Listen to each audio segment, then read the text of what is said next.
The roots of Gnosticism may predate Christianity. Similarities exist between Gnosticism and the wisdom and mystery cults found in Egypt and Greece.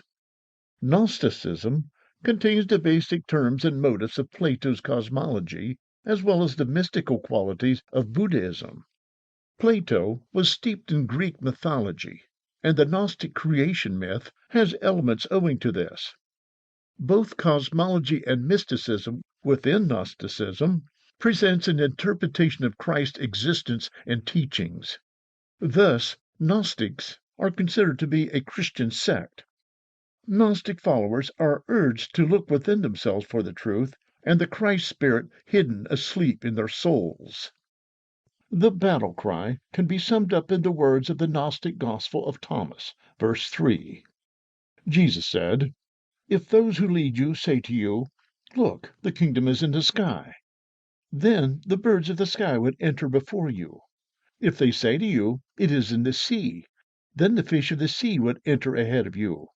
But the kingdom of God exists within you, and it exists outside of you.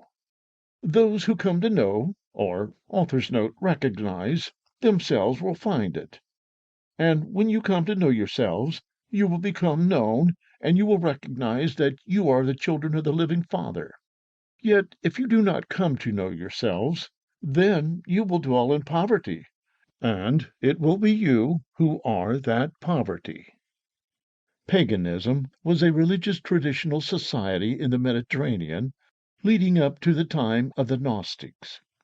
Centuries after the conversion of Constantine, mystery cults worshipping various Egyptian and Greco-Roman gods continued. These cults taught that through their secret knowledge worshippers could control or escape the mortal realm. The Gnostic doctrine of inner knowledge and freedom may have part of its roots here. The concept of duality and inner guidance taught in Buddhism added to the enforced Gnostic beliefs, as we will see later. The belief systems of Plato, Buddha, and paganism melted together, spread, and found a suitable home in the mystical side of the Christian faith, as it sought to adapt and adopt certain Judeo-Christian beliefs and systems. Like modern Christianity, Gnosticism had various points of view that could be likened to Christian denominations of today. Complex and elaborate creation myths took root in Gnosticism, being derived from those of Plato.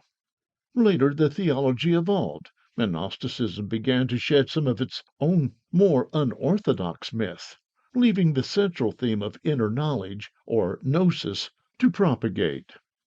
The existence of various sects of Gnosticism, differing creation stories, along with the lack of historical documentation, has left scholars in a quandary about exactly what Gnostics believed.